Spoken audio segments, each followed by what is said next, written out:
धवला या शौर्यवस्त्राभिता या वीणाभरणममृतकरा या श्वेतपद्मासना या ब्रह्माचलशङ्कर प्रभृतिभिः दैवैः सदा वन्दिता सा मां सरस्वती भगवते निशेषजाड्यामः वंशे विभूषितकराङ्गवनीरदाभा पीताम्बरधरुणविभफलाधरोष्टा पूर्णेन्दुसुन्दरमुखा दरविविन्दनेत्रा कृष्णात् परं किमपि तत्त्वमहं न जाने कृष्णाय वासुदेवाय हरये परमात्मने प्रणतः क्लेशनाशसंसारसारं भुजगेन्द्रहारं सदा वसन्तं हृदयारविन्दे भवं भवानी सहितं नमामि।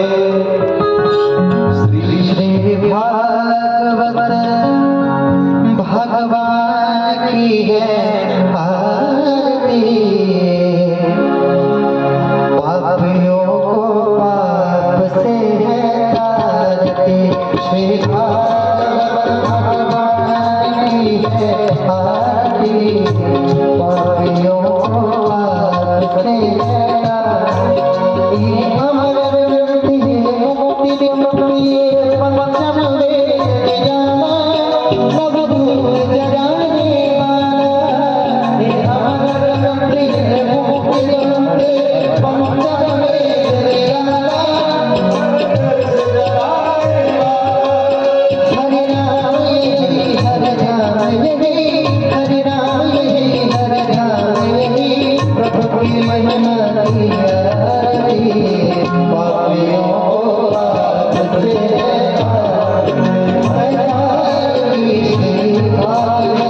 भगवान की है आरती।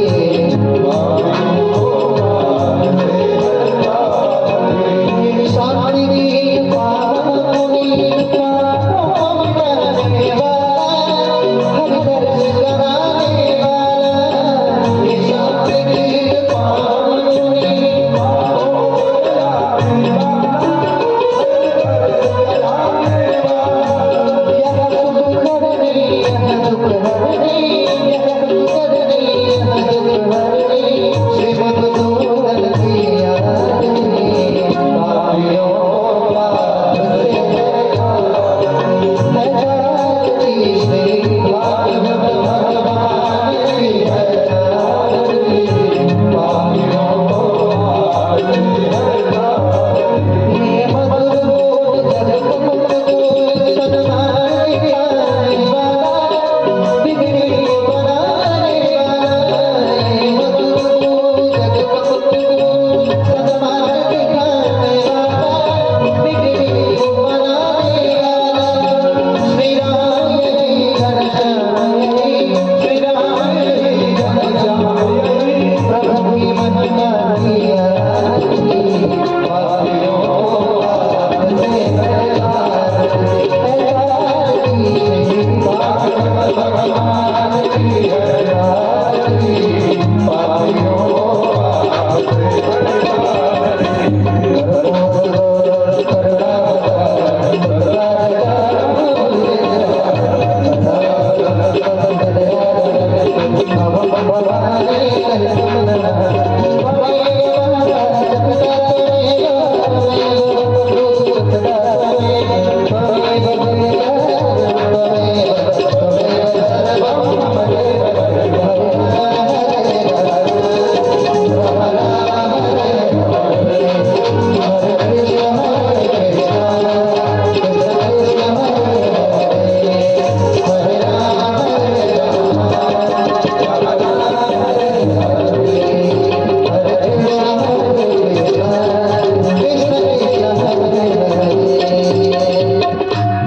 भागवत भगवान की जय। पादम सिदंतो यं ध्याते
सप्तम दिवस में परीक्षित जी महाराज के साथ में काली सेवा तो करें। जय हो हमने कर जिसका प्याला है हमके काला, हमने कर जिसका प्याला हमके काला, हमने कर जिसका प्याला है हमके काला, हमने कर जिसका प्याला है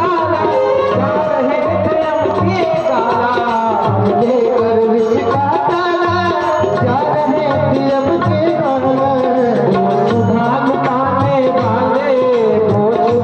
ताने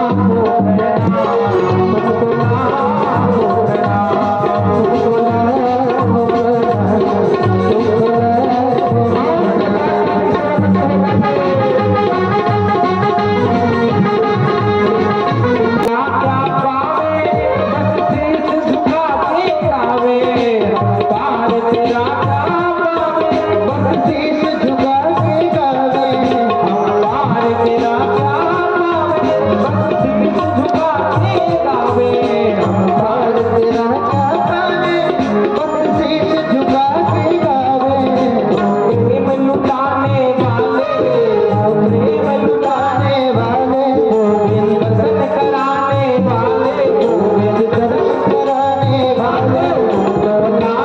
वाले भाग ताने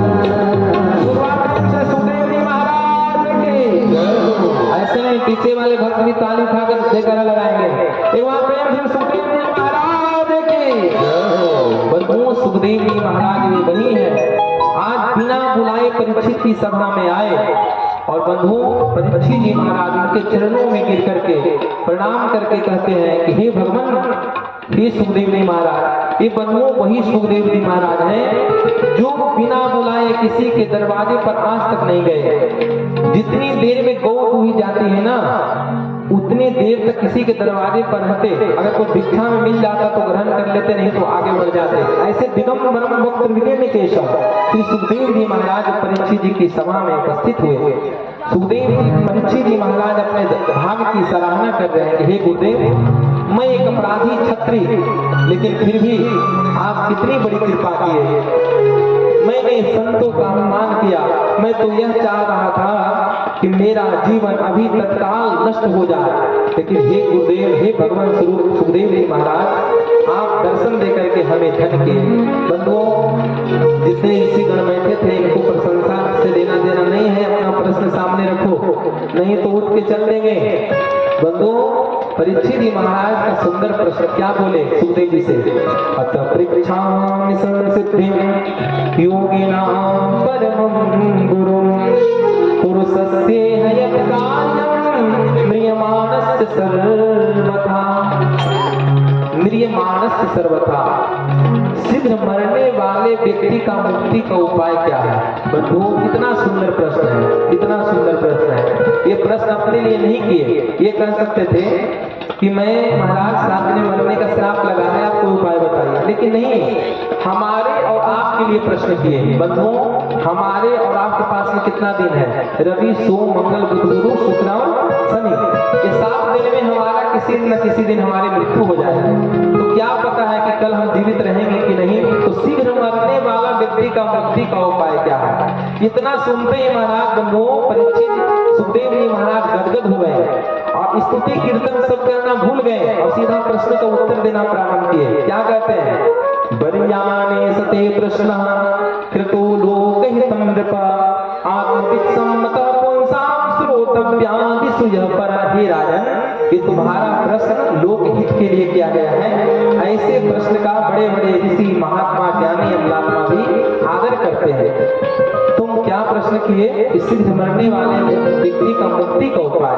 तो ही परिचित इतना तुम सुनो, तस्मात् भारत सर्वात्मा भगवान ईश्वरो हरि। उन परमात्मा का श्रवण कीर्तन और मनन करना प्रारंभ कर दो, तुम्हारी मुक्ति निश्चित है। गुरुदेव हम समझे नहीं। परीक्षित तो सुनो, अगर तुम उस परमात्मा को प्राप्त करना चाहते हो तो एक उपाय करो। क्या? श्वास श्वास पर कृष्ण भजो, वृथा श्वास जन खोए, ना जाने यह श्वास के आवन हो ये न हो। अगर तुम अपना मुक्ति चाहते हो ना परिचित, तो अपना प्रत्येक श्वास पर भगवान का नाम लिख दो। और जो श्वास अंतिम श्वास होगा, अगर तुम्हारी मृत्यु हो गई तो शास्त्र कहता है अंते जामति सागति। जो अंत समय में भगवान का नाम उच्चारण करता है वो भूल कर भी कभी नरक में नहीं जाता है। उसकी मृत्यु, उसकी मुक्ति सुनिश्चित हो जाती है। देखो यहाँ सुंदर 4 साधन बताए। जितासनो, जित श्वासो, जित संगो, जितेंद्रिय। परीक्षित जी पूछे कि भगवान श्वास को कैसे जीते? परीक्षित सुखदेव जी कहते हैं कि सबसे पहले मन को जितना होगा। बोले कि मन को कैसे जीते? तो 4 साधन बताए। बंधु भागवत तो देखिए, हम लोग 2 दिन की कथा हम लोग नहीं कर पाए थे। अब आज की भी कथा 8 बजे प्रारंभ हुई थी। गोपाल भैया बोल रहे हैं कि 10 मिनट के अंदर में यहाँ भोलेनाथ बुद्ध भगवान का विवाह करा दीजिए। ये बताइए, जब कोई भी व्यक्ति कभी अपने पुत्री या पुत्र के लिए विवाह के लिए पंडित जी के पास जाते हो ना, तो क्या लेने के लिए जाते हो? मुहूर्त। महाराज मुहूर्त बताइए, किस मुहूर्त में, किस लग्न में हम विवाह करें अपने पुत्री का पुत्र का। तो शिव जी का विवाह के लिए भी नारद जी मुहूर्त निकाले थे, ऐसे थोड़ी। अब मुहूर्त हुआ है 12 बजे का, तो बताइए अभी कहाँ से हम विवाह करा देंगे? देखिए नहीं, वो 12 नहीं बजेगा, बस 2 मिनट के अंदर में हम सती चरित्र में प्रवेश करेंगे। भाव से बंधुओं, हरि अनंत, हरि कथा अनंता। भगवान की कथा का कोई अंत नहीं है।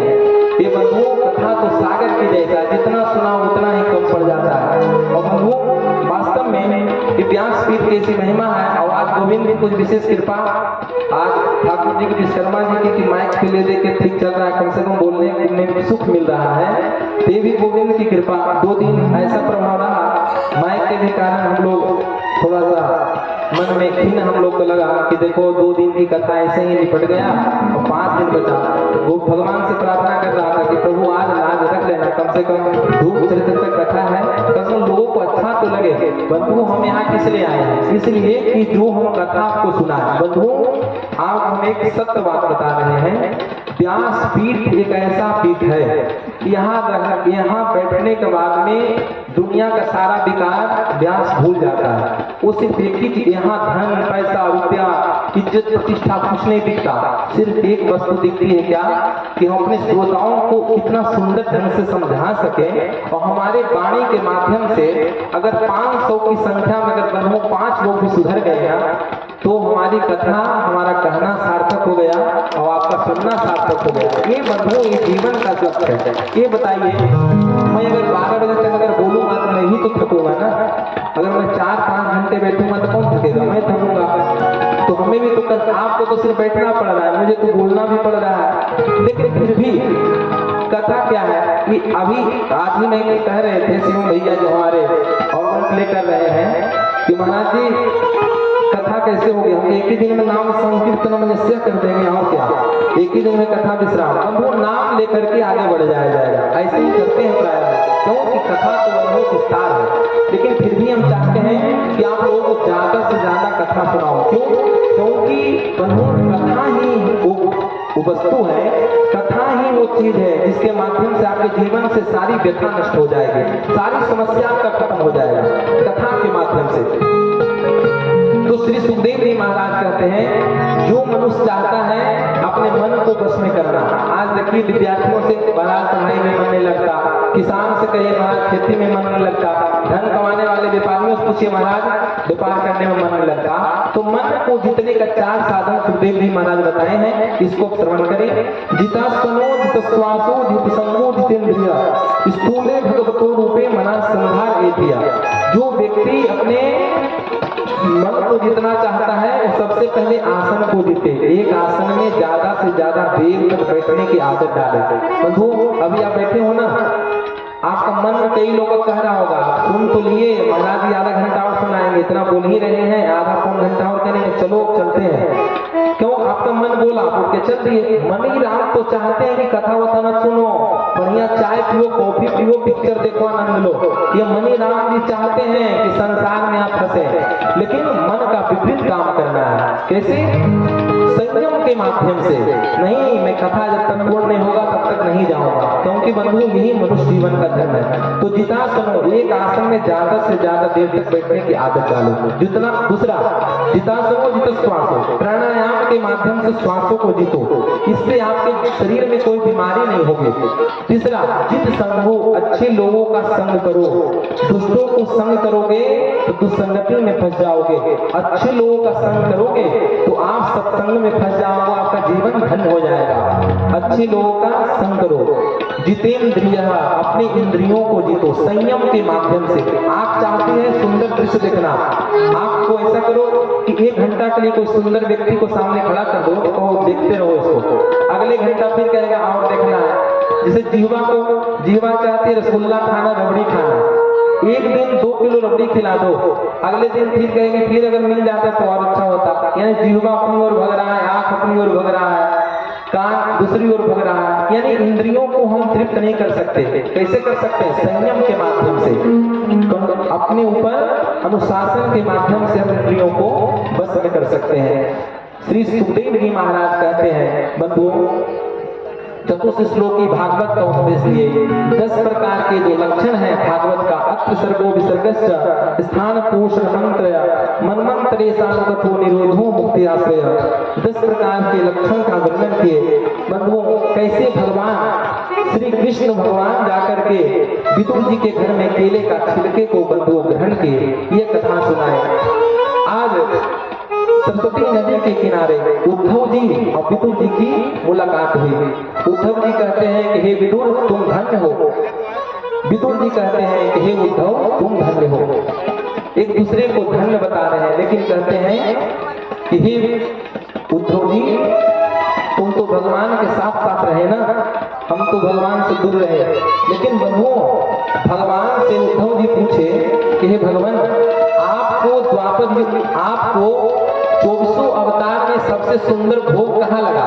तो बंधु भगवान 2 ही जगह का नाम लिए, क्या? सबरी के घर का बेर और विदुरानी के घर के केले का छिलका। फिर विदुर जी आपको भगवान हमेशा याद करते थे। आज विदुर जी महाराज कुछ प्रश्न पूछते हैं तो बंधुओं कहते हैं कि हमारे सामने ही मैत्रेय ऋषि को भगवान बोले थे कि हमारे विदुर के मन में कोई भी शंका होगा तो उसका समाधान करना। बंधुओं विदुर जी महाराज मैत्रेय ऋषि के पास में गए, बहुत सारे प्रश्न किए। ये बोले कि ये बताइए कि भगवान क्या दुष्टों को मारने के लिए अवतार लेते हैं? बहुत सुंदर कथा सुनाया कि नहीं, भगवान दुष्टों को मारने के लिए नहीं, धर्म की स्थापना करने के लिए आते हैं। बंधु वो हिरण्याक्ष वध की कथा श्रवण कराते हैं। यहाँ 12 भगवान का अवतार हुआ। ब्रह्मा जी के नासाक्षित्र से एक छोटे से नन्हे से रूप में भगवान नारायण का प्रादुर्भाव हुआ वराह के रूप में, और वो वराह बंधु विशाल स्वरूप धारण करके हिरण्याक्ष का वध करता है। श्री शुक्राचार्य सुखदेव जी महाराज कहते हैं कि हे परीक्षित, पृथ्वी की स्थापना हो चुकी है। भगवान वराह पृथ्वी को सुंदर व्यवस्थित कर दिए, लेकिन ब्रह्मा जी के सामने चुनौती है सृष्टि की रचना करना। बंधुओं पहले सृष्टि में कहीं कुछ नहीं था, जल ही जल था। उस जल में शेषनाग के ऊपर भगवान नारायण शयन कर रहे थे। नाग मतलब पानी, अयन मतलब भवन। जल के ऊपर जिसका भवन हो उसको कहते हैं नारायण। बंधुओं भगवान के मन में भाव आया तब तक मैं एक रहूं, एक से अनेक होना चाहिए, तो पूरी पृथ्वी पूरी सृष्टि में जल ही जल हो गया। उस जल में भगवान नारायण के नाभि से कमल का फूल निकला और आकाश मंडल में जाकर के खिल गया और उसी कमल पर चतुर्मुख ब्रह्मा जी का प्रादुर्भाव हुआ। ब्रह्मा जी बनो हजारों वर्ष तक तपस्या किए, तब जान पाए कि मैं ब्रह्मा हूँ। भगवान दर्शन दिए, कहे विधाता, आज से तुम विधाता हो, सृष्टि की रचना करो। बंधु, ब्रह्मा जी महाराज सर्वप्रथम मानसिक सृष्टि की रचना करते हैं। सनक, सनंदन, सनातन, सनत कुमार 4 भाइयों की रचना की है। बोले बेटा तुम सृष्टि का विस्तार करो, शादी विवाह करके सृष्टि को बढ़ाओ। बोले नहीं, हम सृष्टि के विस्तार में हम आपका सहयोग नहीं कर सकते, हम तो ब्रह्मचारी रहेंगे। ब्रह्मा जी महाराज को क्रोध आया और उनके बंधु भ्रुकुटी से भूत भावन भगवान शंकर का प्रादुर्भाव हो गया। एक बार प्रेम से उमापति महादेव के। भगवान शंकर का जन्म होते ही, रुद्र का जन्म होते ही भगवान रोने लगे। तो बोले रुद्र तुम रो मत, तुम्हारा नाम रुद्र है, जाओ तुम सृष्टि का विस्तार करो। बंधुओं, भगवान शंकर अपने ही जैसे भूत प्रेतों की सृष्टि प्रारंभ कर दिए। ब्रह्मा जी बोले ये तुम्हारी बस की बात नहीं है, तुम सृष्टि की रचना, तुम सृष्टि के सहयोग नहीं कर सकते, तुम प्रलय के देवता हो, जाओ तुम भजन करो। बंधुओं, सुगाचार्य सुखदेव जी महाराज कहते हैं कि ब्रह्मा जी अपने शरीर से ही 10 पुत्रों को उत्पन्न किए।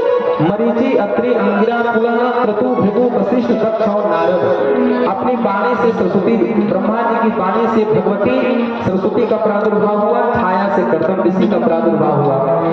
जब कर्दम ऋषि का प्रादुर्भाव हुआ तो कर्दम ऋषि को बोले कि तुम सृष्टि की रचना, सृष्टि के विस्तार में तुम सहयोग करो। लेकिन क्या बोले, हे ब्रह्मदेव, मैं सृष्टि के विस्तार में आपका सहयोग नहीं कर सकता, मैं तो भजन करूंगा। बंधुओं, कर्दम जी भजन करने चले गए। श्री ब्रह्मदेव अपने शरीर से, अपने बाएं भुजा से महारानी शत्रुपा को प्रकट किए और दाहिने भुजा से मनु महाराज को प्रकट किए। बंधुओं, ये दोनों अयोनिज थे, इन्हीं से मानवीय सृष्टि प्रारंभ हुआ। हम लोग कहते हैं, लोग कहते हैं ये मनु के संतान है, यहीं से बंधुओं मानवीय सृष्टि प्रारंभ हुआ। ये मनु शत्रुपा दोनों अयोनिज थे, इनका दोनों का विवाह संपन्न हुआ और इन्हीं मनु महाराज की 3 पुत्री हुई। कौन कौन? आकुति, देवहूति, प्रसूति। आकुति का विवाह रुचि प्रजापति के साथ में हुआ। प्रसूति का विवाह दक्ष प्रजापति ब्रह्मा जी के पुत्र दक्ष के साथ में संपन्न हुआ, प्रसूति का विवाह। और देवहूति का विवाह कर्दम ऋषि के साथ में संपन्न हुआ। इन्हीं कर्दम ऋषि के यहाँ शास्त्र का उपदेश करने के लिए भगवान कपिल का प्रादुर्भाव हुआ। एक बार प्रेम से कपिल देव भगवान के। बंधुओं, देवहूति का विवाह कर्दम ऋषि के साथ में संपन्न हुआ, इनके यहाँ कपिल देव भगवान है। देवहूति और प्रसूति का विवाह रुचि प्रजापति के साथ में हुआ। इन्हीं के यहाँ यज्ञ रूप में भगवान नारायण अवतार लेकर के आए। बंधुओं, दक्ष महाराज की 16 कन्या हुई। उन 16 कन्याओं में सबसे जो छोटी कन्या थी उनका नाम था सती मैया। 13 कन्याएं धर्म को दी, एक पितरों को समर्पण की और एक अग्नि देवता को स्वाहा। दक्ष महाराज के ध्यान से सुनिएगा, दक्ष महाराज की 16 पुत्री में से 13 पुत्री धर्म को ब्याह करे। कौन किए? दक्ष महाराज। और एक पुत्री स्वधा अग्नि देवता को समर्पण किए, स्वाहा को, और स्वधा नाम की पितरों को समर्पण की। और सबसे छोटी कन्या, सबसे लाडली कन्या जिनका नाम था सती मैया, उनका विवाह किनके साथ संपन्न हुआ? भूत भावन भगवान शंकर के साथ में संपन्न हुआ। बंधु, आप कथा श्रवण किए हैं। समय के प्रभाव के कारण एक बार दक्ष महाराज यज्ञ कर रहे थे, उस यज्ञ में भगवान शंकर गए और जाकर के बैठ गए। जब दक्ष प्रजापति जब आए तो ब्रह्मा विष्णु महेश खड़े नहीं हुए, बाकी सब देव खड़े होकर के दक्ष का स्वागत किए। दक्ष का अहंकार बढ़ गया। देखो तो सही, ब्रह्मा जी तो हमारे पिताजी हैं, ये खड़े नहीं हुए, कोई बात नहीं।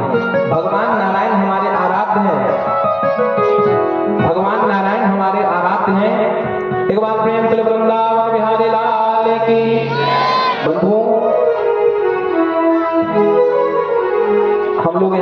कथा श्रवण करेंगे। हम लोग सती चरित्र में प्रवेश कर गए हैं।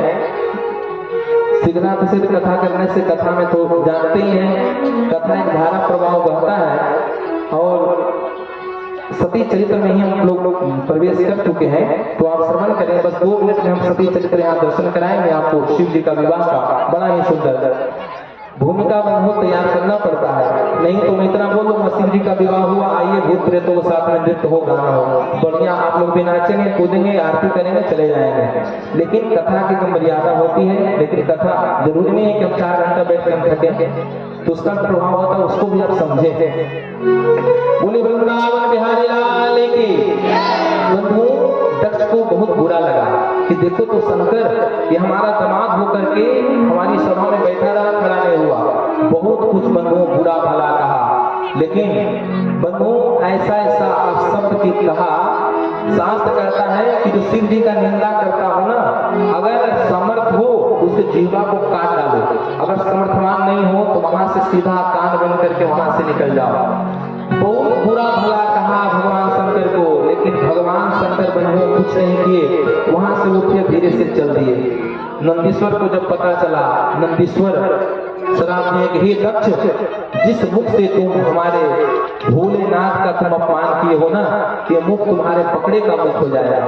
बंधुओं घोर श्राप लग गया, समय आगे बढ़ा, भगवान शंकर अपने कैलाश पर्वत पर चले गए। लेकिन जो दक्ष था उसके मन में अभिमान आगे बढ़ा और एक बार बृहस्पति नामक महायज्ञ किया, उसमें संसार उसमें पृथ्वी के समस्त देवताओं को निमंत्रण दिया, लेकिन अपने दामाद अपने भूत भावन शंकर जी को निमंत्रण पत्र नहीं दिया। समय यह हुआ कि सती माता को व्याकुलता हुई।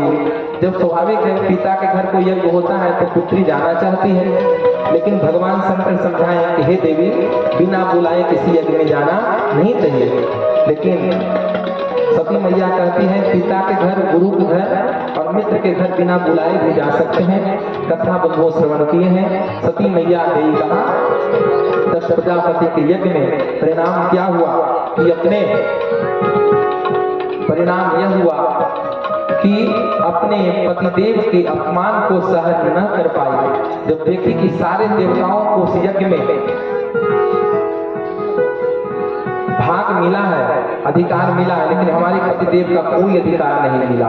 बंधुओं क्या हुआ, इतने क्रोध में भर गई कि बंधुओं उसी सभा में अपने बाएं पैर के अंगूठा से पृथ्वी पर खड़ी हो गई और अपनी योगाग्नि के द्वारा बंधु अपने शरीर को जला करके भस्म कर गई। हाहाकार मच गया। सारे देवगण जब नंदीश्वर को पता चला, बंधुओं मारने के लिए दौड़े। उस यज्ञ के आचार्य थे भृगु जी, ऐसा होती डाले उस यज्ञ में, उस यज्ञ कुंड से रिहु नामक हजारों देवता प्रकट होकर के शंकर जी के गणों को खूब पिटाई लगाए और सारे गण रोते बिलखते हुए भगवान शंकर के पास में पहुंच रहे हैं। उससे पहले क्या हुआ, नारद जी महाराज पहुंच गए कहाँ, कैलाश, और बोले कि भगवान महाप्रलय हो गया प्रभु, अब सती मैया इस पृथ्वी पर नहीं रही, आपकी गणों को खूब पिटाई हुई। बंधुओं जैसे ही भगवान शंकर को पता चला, भगवान शंकर अपने सिंहासन से खड़े हो गए और अपने जटा अपने मस्तिष्क से जटा निकाले और शरीर पर रख दिए और जैसे